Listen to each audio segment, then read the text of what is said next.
ને મિત્રો મજામાં.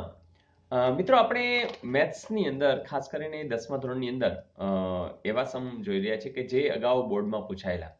પણ મિત્રો તમને એ પણ ખબર છે કે સરકારી તમામ નોકરીની અંદર આવા પ્રશ્નો હોય જ છે અને એટલે આપણે રિવિઝન પણ થઈ જશે, નવા નવા સૂત્રો આવશે એ પણ થઈ જશે અને કોઈ પણ સમ છે એમાં કઈ વસ્તુ રહેલી છે એ પણ આપણે સમજી જઈશું. મિત્રો પ્રશ્ન પહેલો આવો છે કે 8.4 સેમી વ્યાસવાળા, જો અહીંયા શબ્દ સમજવાનો, વ્યાસ આપણે નથી, જનરલી આપણા સૂત્રમાં આર જ હોય છે, તો એ વર્તુળનો પરિઘ છે એ ખાલી જગ્યા સેમી થાય. મિત્રો તમને ખબર છે કે વ્યાસ એટલે અહીંથી અહીં સુધીનું અંતર, એ જો 8.4 હોય તો આપણે તો અહીંથી અહીં સુધીનું અંતર એટલે કે આટલું આર જોઈએ છે, એટલે આપણે અડધા કરી નાખશું. અડધા કરી એટલે શું થઈ ગયું? આર મળી ગયું 4.2. બરાબર. બીજી વાત કે તમારે પોઈન્ટ ન લખવો હોય તો તમે શું કરો છો? છેદમાં 10 મૂકો છો. બરાબર, એટલે આ 42 ના છેદમાં 10, એક આંકડા પછી પોઈન્ટ છે એટલે એક બિંદુ આવે. તો હવે બસ તમને ખબર હોવી જોઈએ સૂત્ર. તો પરિઘનું સૂત્ર ખબર છે, શું છે? 2πr. તો બસ કામ પતી ગયું. 2 ગુણ્યા 22 સપ્તમાંશ ગુણ્યા આર કેટલા છે? 42 ના છેદમાં 10. 7 એકુ 7, 6 સતા 42. પતી ગયું. હવે આ છેદ ન ઉડાડે. શું કામ ખબર છે? આ 10 છે ને એટલે પોઈન્ટ મૂકવામાં મજા આવશે. એક આંકડા પછી પોઈન્ટ મૂકવો છે આપણે. બરાબર. તો 22 દુ 44, 44 ગુણ્યા 6, 6 ચોક 24, 6 ચોક 24 ને 2, બરાબર 264. તો જવાબ આવશે 264 ના છેદમાં 2, 10 એટલે કે 26.4. જોજો આવું ક્યાંય છે? તમે કહેશો હા સર આ રહ્યું. તો આવું માત્ર સિમ્પલ કેલ્ક્યુલેશન ઉપર અને કેટલીક વસ્તુ મોઢે થઈ શકે. તમને ખબર છે કે અહીં 11 દુ 22 છે એટલે બગડો અહીં 2 દુ 4, 6 ચોક 24, 24 હોય અને 11 નો ગુણાકાર તમને આવડે છે કે ચોગડાને આ બાજુ લખો, પછી આ બેનો સરવાળો અને પછી આ બે, તો 264 તમને સીધું પણ મળી શકે. પણ એ ધીમે ધીમે પ્રેક્ટિસથી તમે કરતા જજો. અને ક્યાંય પણ ઘણી વખત મારે નવા વિદ્યાર્થીઓને લીધે આખી રીત કરાવી જ પડે, પણ તમને ખબર છે કે કેવી રીતના સ્પીડમાં આગળ જવું, તો તમારી રીતે સ્પીડમાં જતા રહેજો. તો જોઈએ નેક્સ્ટ. મિત્રો આ પ્રશ્ન પણ તમને ગમશે, કેમ કે મસ્ત છે અને જરા ટ્રિકી પણ છે. 6 સેમી ત્રિજ્યાવાળા એક વર્તુળનો લઘુ ચાપ કેન્દ્ર આગળ 60 ના માપનો ખૂણો આશરે છે, તો લઘુ વૃત્તાંશની પરિમિતિ ખાલી જગ્યા સેમી થાય. મિત્રો લઘુ વૃત્તાંશ એટલે તમને ખબર છે કે આ એક વર્તુળ છે, એમાં ધારો કે આ કેન્દ્ર છે અને એક આ ત્રિજ્યા છે, એક આ ત્રિજ્યા છે, તો આ જે ટુકડો છે ને એ લઘુ વૃત્તાંશ છે. એટલે કે આ પ્રકારનો આકાર ધારો કે આવી રહ્યો છે. હવે તમને આ ખબર છે કેટલું છે? તો કે 60 અંશ છે. પછી ત્રિજ્યા કેટલી છે? તો આ ત્રિજ્યા છે, બરાબર, આર છે, તો એ કેટલું છે? 6 છે. આ 6 છે. એટલે કે તમે આ 6 વત્તા 6, આ 12 તો તમે જાણો જ છો, બરાબર. તો હવે રહ્યું અહીંયા, એટલે આમ જોઈએ ને તો ટ્રિકી કદાચ આવતું હશે, પણ તેમ છતાં આપણે જરા જોઈ લઈએ. બીજી એક વાત પણ અહીં દેખાઈ રહી છે, તમારે આમાં નજર તો કરવાની જ, કારણ કે પાઈની કિંમત મૂકવાની નથી. હવે આ એલ એટલે લઘુચાપ, એટલે આખું વર્તુળ હોય તો 2πr હોય, પણ એમાંથી આટલું લેવાનું છે. મેં એક સૂત્ર યાદ રાખવા માટે એમ કીધું હતું કે 2πr હોય ને એ આખા વર્તુળ, પણ એમાંથી ભાગ્યા 360 કરી નાખો એટલે તમારે જેટલું જોતું એટલું મળે, હે ને?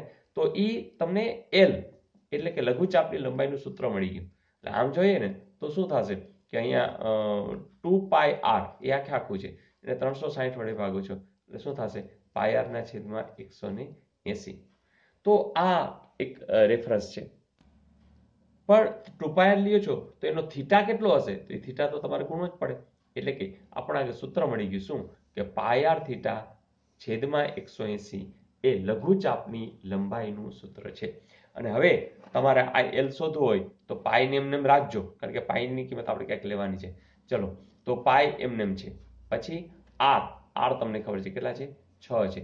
થીટા તમને આપ્યા છે કેટલા? 60 અંશના માપનો ખૂણો, બરાબર. તો આ આપણા માટે થીટા બનશે, તો એ 60 છે. છેદમાં કેટલા છે? 180. તો આ તમને શું મળશે? એલ મળશે. તો આપણને ખબર છે કે તમારે જ્યારે આખી પરિમિતિ લેવી હોય તો આટલું આટલું અને આટલું લેવાનું છે. એટલે કે આપણા આગળ એલ વત્તા 6 વત્તા 6 એ જવાબ છે. પણ એલ ક્યાંથી શોધો? તો એલ માટેની આ પ્રોસેસ છે. તો 0 0, 6 એકુ 6, 6 તેરી 18, 3 એકુ 3, 3 દુ 6, તો 2 અને પાઈ, એટલે કે તમારે એલ ની જવાબ મળી ગયો છે 2π. તમે જ કહો 2π વત્તા 6 વત્તા 6, 2π વત્તા 12. 2π વત્તા 12 ક્યાં છે? આર્યા. Is it okay? તો આમ તો જો કે આપણે પકડી લીધું હતું, કારણ કે પાઈ સાથેનું જે પેલું છે એ તો એલ સાથે જ છે, તો છૂટી જે સંખ્યાઓ છે એ તો આ જ આવવાની છે. તો એવું સ્માર્ટ વર્ક પણ કરી શકો છો, પણ સાથે સાથે જો ડિટેલમાં એટલે કે ધારો કે 2-3 માર્કમાં પૂછાય તો તમે આ સૂત્ર ખબર હોય, સૂત્ર કેમ આવ્યું એ પણ ખબર હોય, તો સૂત્ર પણ ભૂલાશે નહીં અને જવાબ પણ મળી જશે. આમ જોઈએ તો મેં સૂત્રનો જે આખું પ્લેલિસ્ટની અંદર અલગથી બનાવેલું છે, તો જરા જોઈ લેજો. તો તમામ સૂત્રો, ક્ષેત્રફળ, ઘનફળ, પૃષ્ઠફળ, તો એ સૂત્ર તમને આ ટ્રિકી યાદ જ રહી જશે. તો નજર કરી લેજો, એટલે જેથી કરીને તમે આમ જુઓ અને તરત ને તરત એનું સૂત્ર મગજમાં આવી જાય. જોઈએ નેક્સ્ટ. નીચેના લંબચોરસ કાગળમાંથી નળાકાર બનાવવામાં આવે છે, તો નળાકારના ઘનફળનું સૂત્ર, એટલે કે તમને એક આવી આકૃતિ આપી છે, બરાબર? એટલે આ શું છે? તો કે લંબચોરસ. અને આના આધારે આ તમને ખબર છે કે લંબચોરસ કોઈ પણ કાગળ હોય એમાંથી તમે આમ વાળી દો, આ બાજુથી આને આમ વાળી દો, આ જોઈન્ટ કરો, તો અહીંયા તમને નળાકાર ઊભો થાય. હવે આ નળાકાર જે આકાર છે એમાં તમને કોઈ પૂછે હવા કેટલી રહેલી છે, તો તમે તરત કહો કે અંદરથી અહીંથી સુધીની અંદર હવા કેટલી છે, તો એને શું કહેવાય? ઘનફળ. તો વાત આટલી છે કે એકચ્યુઅલી તમને બીજું કાંઈ નથી પૂછ્યું, નળાકારના ઘનફળનું સૂત્ર પૂછ્યું છે. ચાહે લંબચોરસ આપીને આવી રીતે બનાવે કે ન બનાવે એની સાથે કંઈ લેવા દેવા જ નથી, પણ આકૃતિ આ રીતે આપી હોય, નવું દેખાય તો ઘણા લોકો ગભરાઈ જાય કે આ વળી શું હશે. કંઈ નહીં, કારણ કે ગમે તે રીતે બનાવો, નળાકારની જ વાત છે. અને નળાકારના સૂત્ર તમને ખબર જ છે, યાદ છે ને? કે ધારો કે આ ત્રિજ્યા હોય, આ એચ હોય, તો શું આવે? તો તમે તરત કહેશો સર પાઈ આર વર્ગ એચ. જોજો આવું ક્યાંય પૂછે તમે કહેશો હા સર પહેલું જ છે. તો આ શેમાં આવતું હતું યાદ છે? તો તમને યાદ છે કે સર જો આ જ નળાકાર છે, બરાબર, તો એની અંદર એક જો આવો શંકુ આમાંથી લઈ તો એનો ત્રીજો ભાગ થઈ જાય, તો 1/3 પાઈ આર વર્ગ એચ. તો આ શંકુના ઘનફળનું સૂત્ર છે. તો પછી આ શેનું સૂત્ર છે? આ તો મસ્ત આપણે રિવિઝન થઈ જાય. તો તમે કહેશો હા સર આ જે નળાકાર છે ને એમાં ખાલી માત્ર વક્ર સપાટીની વાત કરી હોય ને તો 2 પાઈ આર એચ છે. અને આ તો આ પણ તમને યાદ છે, જ્યારે ગોળો આપ્યો હોય અને ગોળાના ઘનફળની વાત હોય ત્યારે 4/3 પાઈ આર ઘન. Is it okay?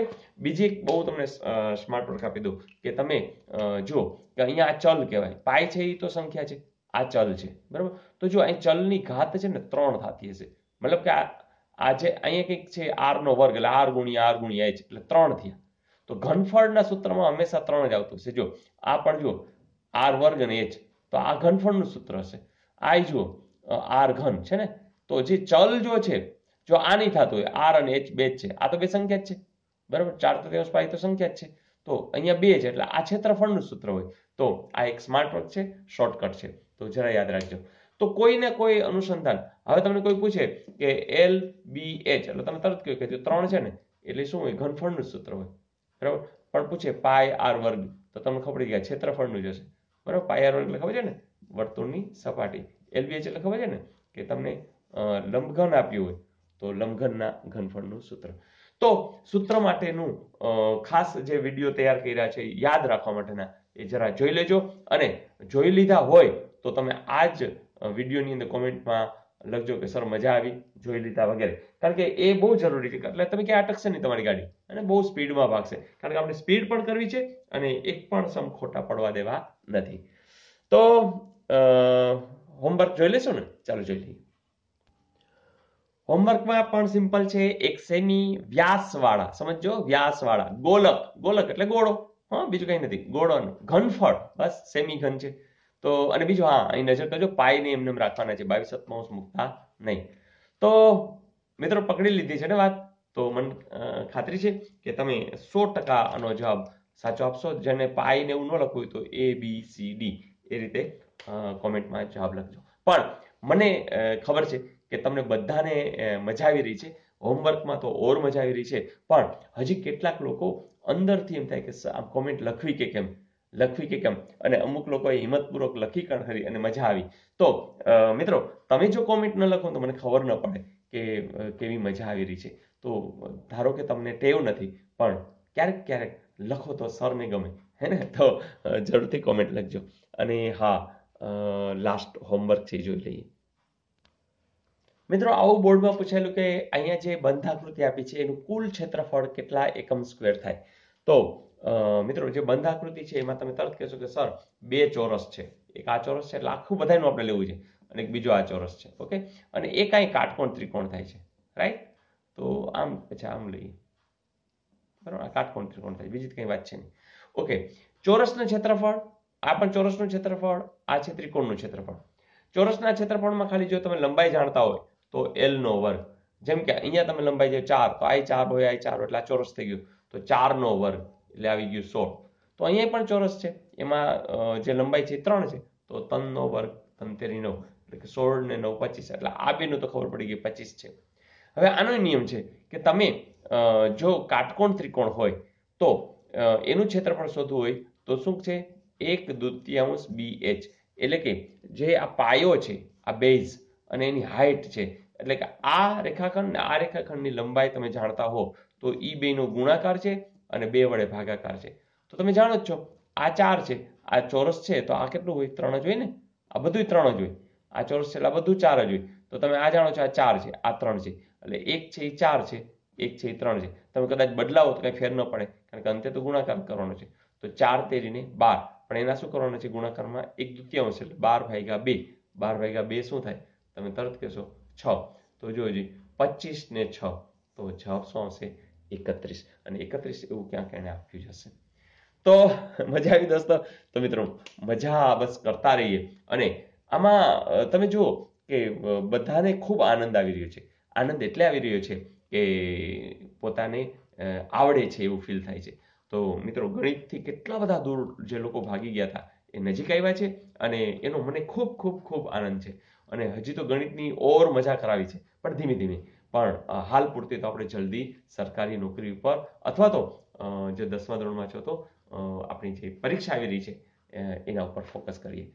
તો બસ મિત્રો આનંદ કરતા રહી. હા, અમુક લોકો કીધું સર થોડી શરદી થઈ ગઈ છે. હા, તો ઘણું સારું છે, તમારા બધાની શુભેચ્છાઓ હોય જ છે, અને તમે લોકો પકડી પાડો છો, હે, અવાજથી પકડી પાડો છો, તો એ તમારો પ્રેમ છે. તો મિત્રો ખૂબ આનંદ કરતા રહીએ, બધાને જોડતા રહીએ. કેટલા લોકો મૂંઝાયેલા છે, તમારી મૂંઝવણ દૂર થઈ, ચલો આજુબાજુવાળાની પણ મૂંઝવણ દૂર કરાવતા રહીએ. Wish you all the best. આવજો.